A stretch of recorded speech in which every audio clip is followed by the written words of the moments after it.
All right, well, why don't we go ahead and get started? Again, my name is Ray Bachnight, Director of Communications for the Michigan Department of Health and Human Services. Thank you for joining us this afternoon for another COVID-19 update. We are recording this for your awareness. We will begin the program with remarks from Dr. Khaldun. Following, Director Gordon will provide remarks, and we'll allow time for Q&A. If you could put your device on mute until we get to the Q&A portion. And once we do get to the Q&A portion, please use the raising hand function in order to ask your question. We will address those questions in the order that appears here in the Teams function. We're planning to wrap up right around 3:45 for your awareness. So we'll try to get to as many questions as we're able to within that time frame. Before we get started, I did want to acknowledge, as you're aware, we often provide updates to data on our website at around 3 o'clock. Today's data update is a bit delayed. We're aware of that, but due to technical difficulties, but of course working to get those updates made. So just stay tuned to see the data update reflecting today. So again, please mute your devices on your side. We're going to go ahead and get started into this conversation. I'm going to toss it to Dr. Khaldun to provide a public health update. Dr. Khaldun? Thank you, Ray. Good afternoon, everyone, and thank you for joining us. So yesterday, we announced a total of 167,545 cases and 7,257 deaths due to COVID-19 in Michigan. We are at a critical time in this pandemic. We are now in the midst of another surge in cases. We are identifying more cases daily than we were at our first. All right. In April. We'll talk soon. Thanks, Linda. I'm going to ask everyone again to mute your microphones, please. Our overall case rate in Michigan is at 172 cases per million people per day. That has been increasing for 6 weeks. Our 7-day average for cases is more than 2 times higher than it was a month ago. What's good is that we continue to do well with our testing. So our testing numbers are increasing steadily, and we are at about 4,000 tests per million people per day. We averaged 41,000 daily tests last week and are testing just under 3% of our population a day. However, our percent positivity is also continuing to increase, and we are now at 5.5% for percent positivity. And that rate has been increasing for 4 weeks. This increase in positivity, excuse me, indicates that we are seeing ongoing general community spread of the disease. Now, every part of the state continues to look a little bit different, but all regions are seeing an increase in cases. The Upper Peninsula has our highest case rate at 428 cases per million. They also have the highest test positivity rate at 7.9%. Kalamazoo has the next highest rate for both at 266 cases per million and 7.4% positivity. The Grand Rapids region is next with a rate of 208 cases per million and percent positivity at 6.3%. The Traverse City, Detroit, Lansing, Saginaw, and Jackson regions, those case descriptions are shown here in this slide. They all have a case rate between 122 and 162 cases per million and positivity rates between 3.4 and 5.3%. Hospitalizations also continue to increase in every region of the state, with the most rapid increase being in the Grand Rapids and Detroit regions.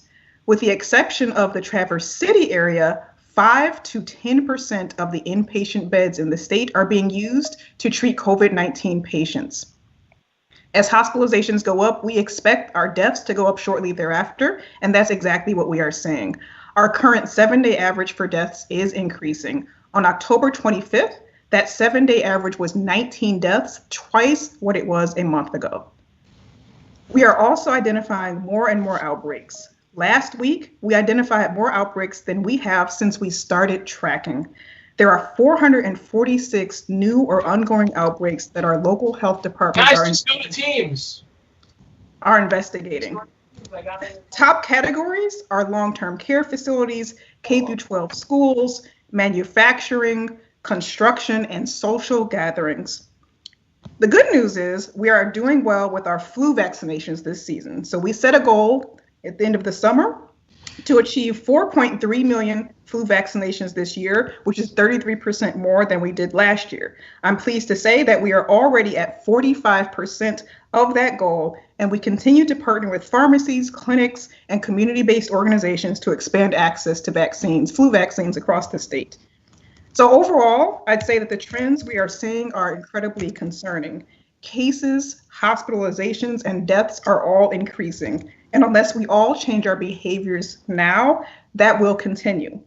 So we have to avoid indoor gatherings as much as possible, wear masks, and maintain 6 feet of distance. If you feel sick, don't go out, and get a test, please. This will be even more important as we go into the holiday season. So to talk a little more about what we're doing at MDHHS, I'm going to turn it over to Director Robert Gordon. Thank you, Dr. Khaldun, and good afternoon, everyone. As Dr. Khaldun said, this is a very dangerous time, and as rough as things are, if you look west to Wisconsin and the Dakotas, or east across the Atlantic to France or Spain, you know that the numbers could go much higher yet. The only way to beat COVID is to act on what we have learned already. Today's orders establish new requirements and set up a path for enforcement. But the heart of our effort to beat COVID will be in the hearts and minds of individual Michiganders of every race and politics choosing to protect human life and to act on the science. We have done it before here, and we know we can do it again. The focus of today's orders and our guidance is social gatherings.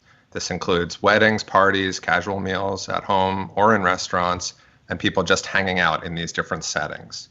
Currently, Michigan counts 34 outbreaks related to social events such as trips by families and friends, bridal showers and weddings, funerals, and outings at social clubs and bowling parties. An additional 19 outbreaks are linked to church services, which are exempt from enforcement under the order today. So the first thing that the order does is to reduce the number of people who can be present at an indoor gathering in a non-residential setting without fixed seating. So this is things like banquets, weddings, conferences, and so on. The focus here reflects the particular risks in these settings around people moving around, chatting, dancing, eating, drinking without masks on. The number of people in a gathering matters enormously. First, because the more people who are together, the greater risk that there is one person who has COVID and is contagious. And second, because if that person is there, the more people who are present, the more people can get COVID. So today's order reduces the maximum number of people in these settings from 500 to 50.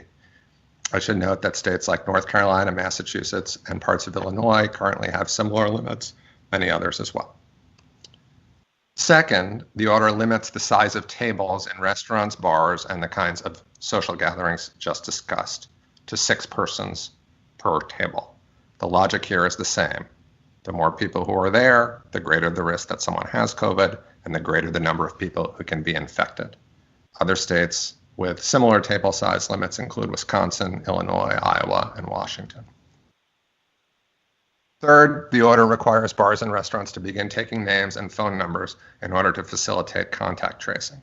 This means that if there's an outbreak in a restaurant and staff have tested positive, public health professionals can reach out to people who are in the restaurant and let them know so they're able to protect themselves. The order brings the entire state into stage 4. Previously, the Traverse City region was in stage 5.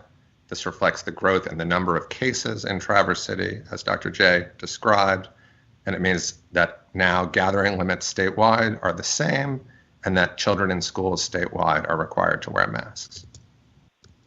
Violation of the order can be a civil or criminal violation. The civil fine is up to $1,000. The criminal penalty is a misdemeanor, punishable by up to 6 months in prison.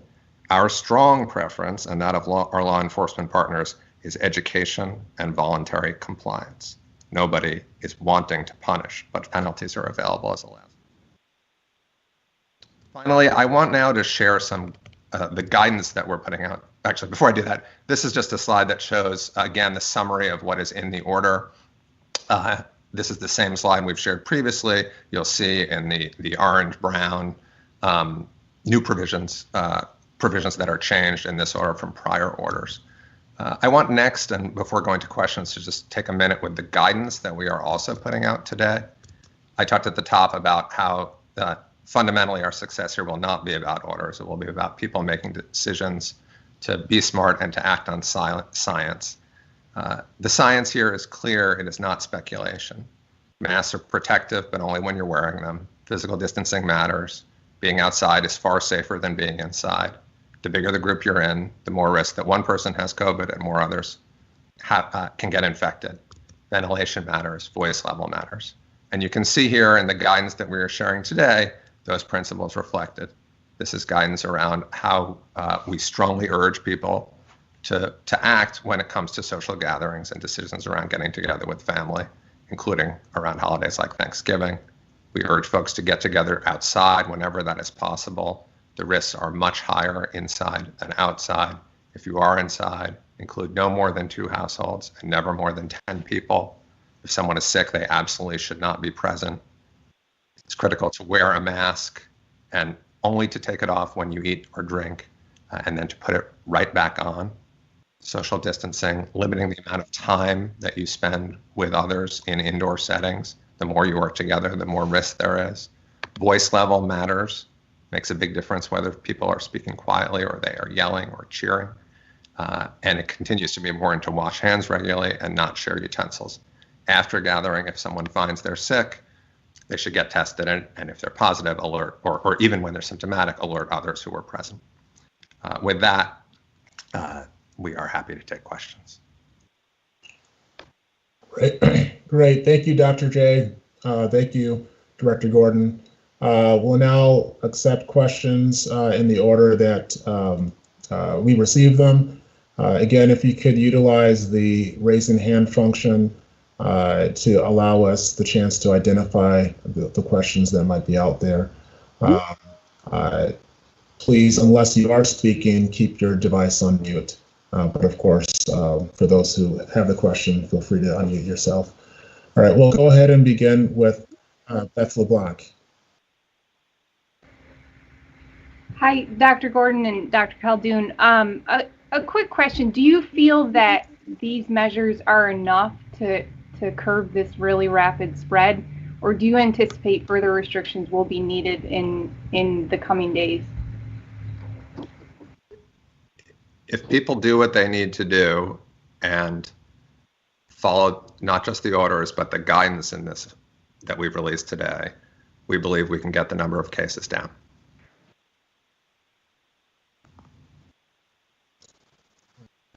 All right, next question. We have a question from Rod Baloney.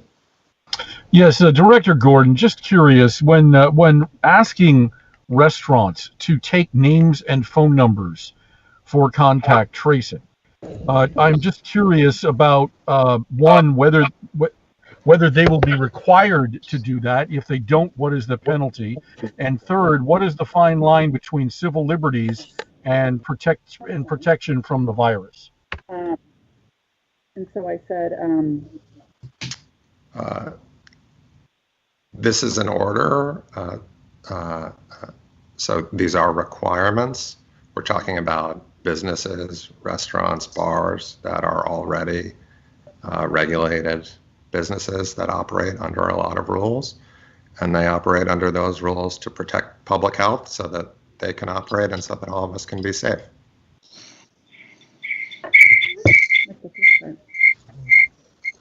Again, a reminder, if you're not asking a question, please go on mute. Next question, question from Dave Boucher. Dave? Hi, thank you. Director Gordon, much of what is in this order was already in the order that you issued earlier this month, and as you, as Dr. Khaldun note, case rates are still going up pretty drastically. Do you think that businesses and people are not following the orders right now? And what impact do you think Election Day will have on the possible ongoing spread of the virus?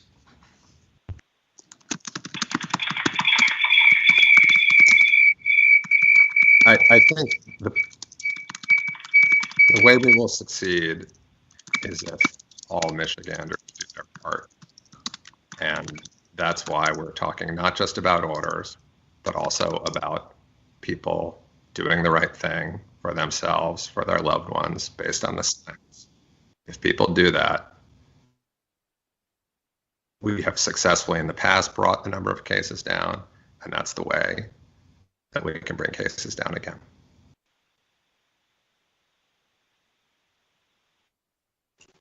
Right. Well, now take another question from Chad Livengood. Director Gordon, do you think your epidemic orders, the powers under the Public Health Code, give you the power to issue quarantines either at the county or regional or statewide level? I think everything in this order is well within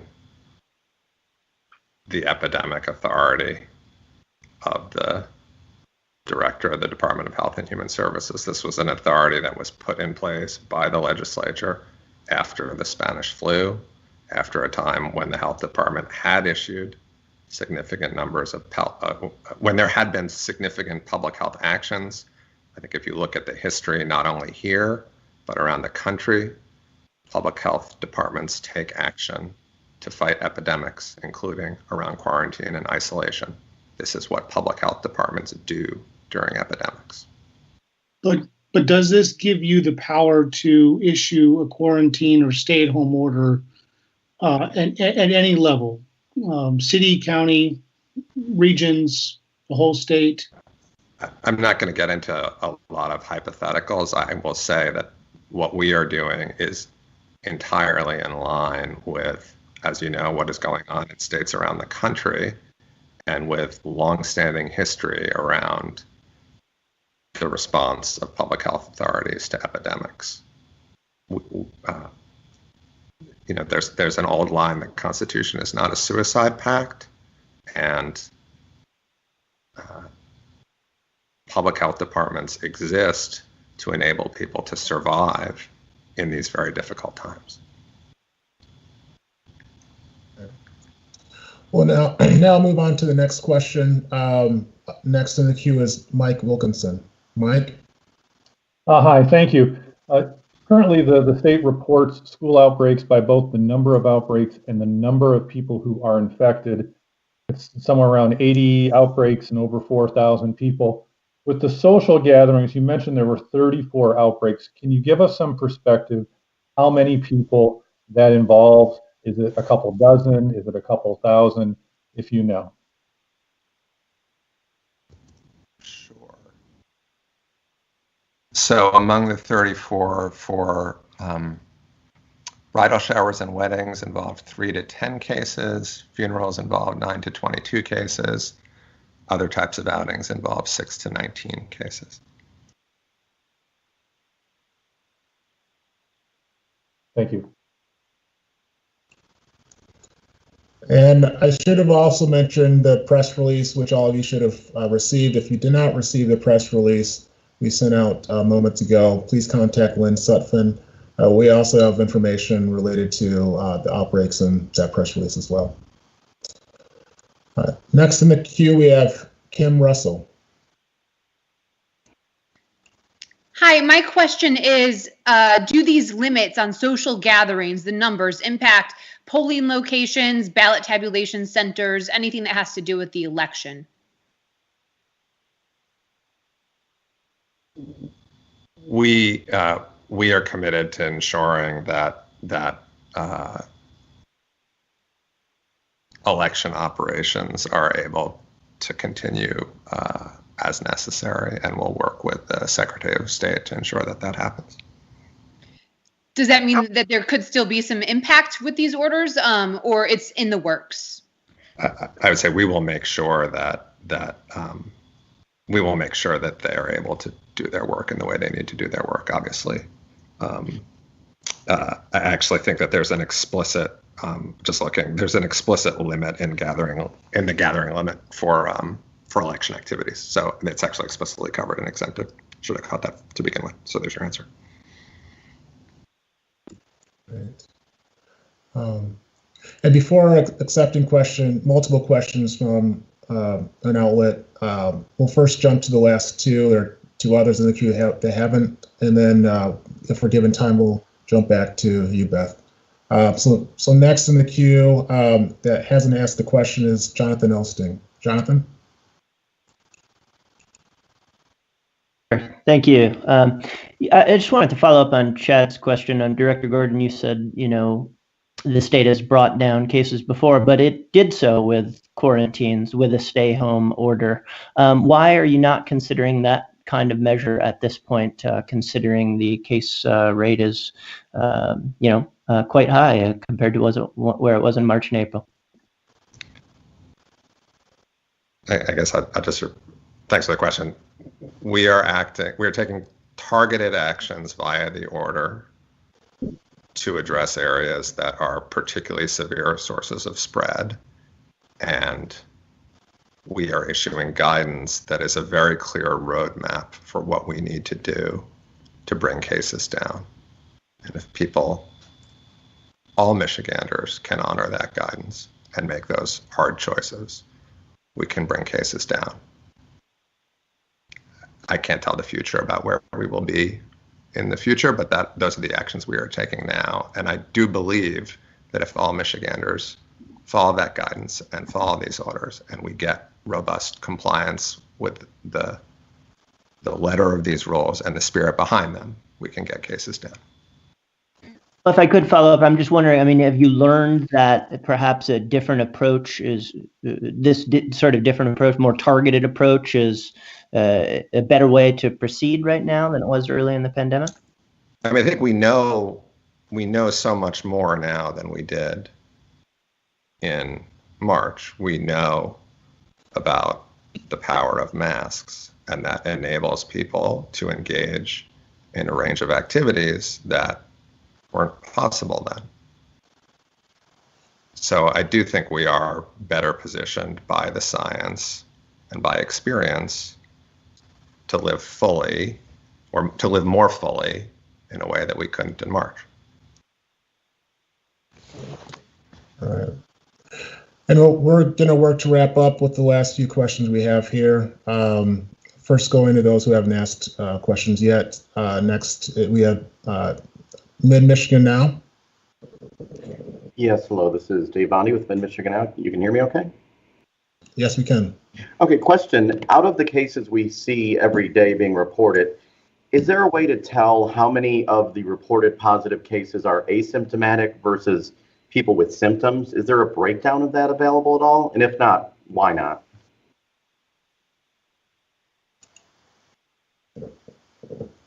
Yeah, I can try this one. Yeah, so we do get the information automatically on the positive cases. It is the local health departments who will go back and do that case investigation work. Sometimes people are asymptomatic. Obviously, sometimes they have symptoms. I do not have that information at this point. We can follow up, but I do not think we have a way to definitively say for every single case whether they had symptoms or not, and to gather all that information in one place. Gotcha. And real quick, it may be in the email, but I haven't seen it yet. Sporting events. How does any of this impact sporting events? And if you have addressed it already, I apologize.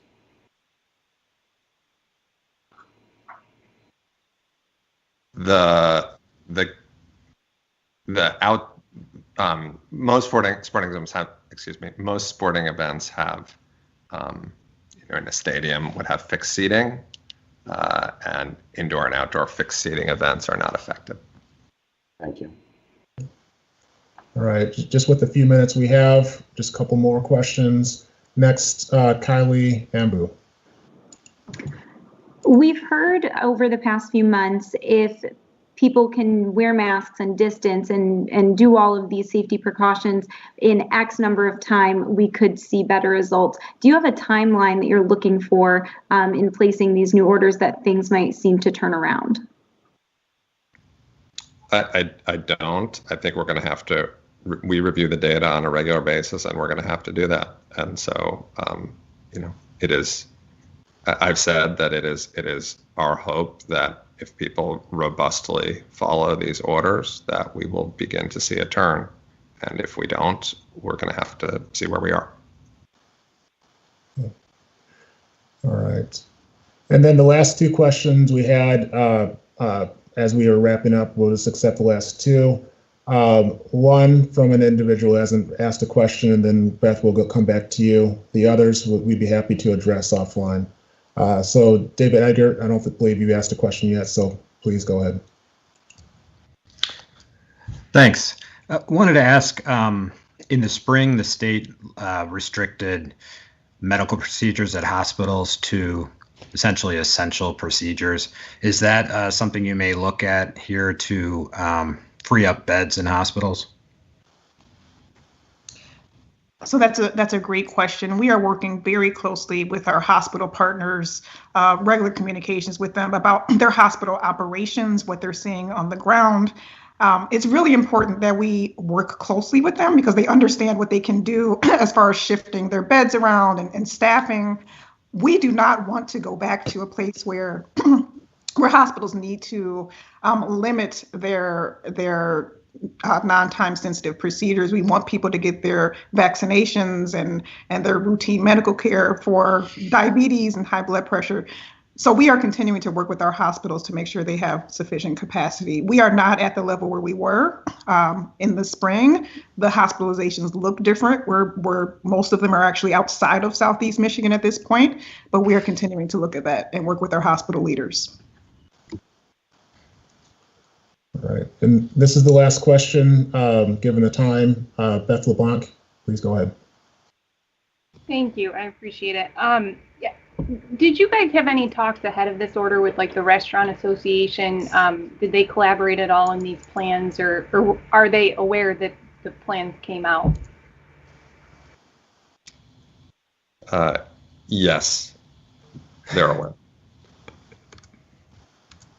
So just, if I could just say in closing, just one last thanks all for coming and listening. Like, you know, closing thought, anytime a person is inside with folks outside their family, they should be wearing a mask.